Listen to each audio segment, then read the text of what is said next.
In this lesson, we will start to talk about HDRIs. They are the core or the base of creating photorealistic lighting in 3ds Max, and by the way, not only. We will also apply them for interiors, but first of all we have to talk about environment, Vray sky and Vray sun, so we can link all that in one piece.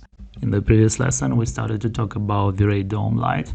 It is used to create the HDRIs, and here you can see an option that we call no map. We will have to load the Vray bitmap. You can see here the HDRIs. I've downloaded it from HDRI Heaven. By the way, you can go and download there a lot of textures, a lot of HDRIs, and you can see here the preview of our HDRIs. These are 3D maps.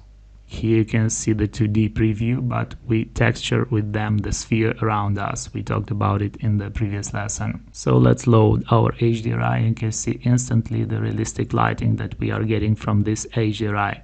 This lighting is created by nature and we are copying it into 3ds Max and Vray.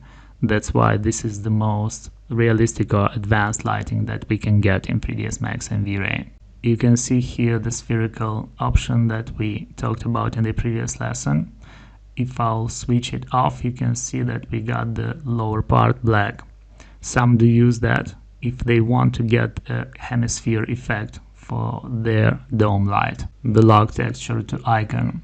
If I will enable that, we will be able to move or rotate our HDRI around our scene or our objects. In this case we got some objects, but we will go to interior as well. If I will rotate this dome light, you can see we are moving our HDRI around us, and the sun and the light that is coming from this HDRI moves as well.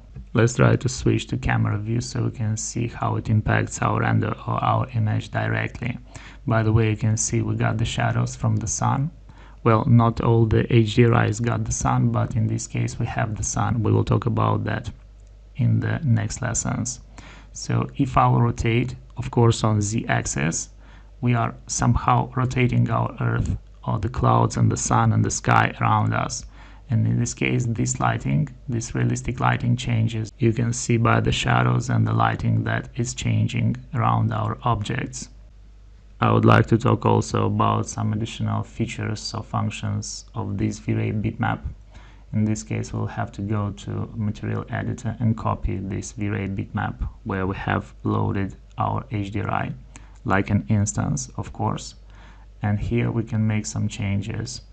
Well, we don't need all the settings for now. We will talk about only the main settings. You can see here the rotation. Well, it's almost the same like we did with our previous feature. We can move it horizontally and we can flip it horizontally. Next, we can move it vertically, although we are not moving our HDRIs outside HDRIs as we got interior HDRIs as well.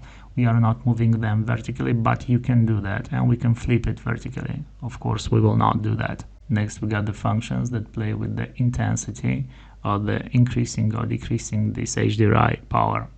We can increase here. This is an overall multiplier that will be applied in our test render, and the render is almost the same. This will be applied in our final render. You can see we can increase it, for example, by 2. But it starts to get unrealistic. This is too much or too bright, and it starts to break our photorealism in our images. I'll show how we apply this HDRI for our interior lighting, but before, as I said, we will have to understand the environment, the Vray sun and Vray sky. They are all linked into one piece.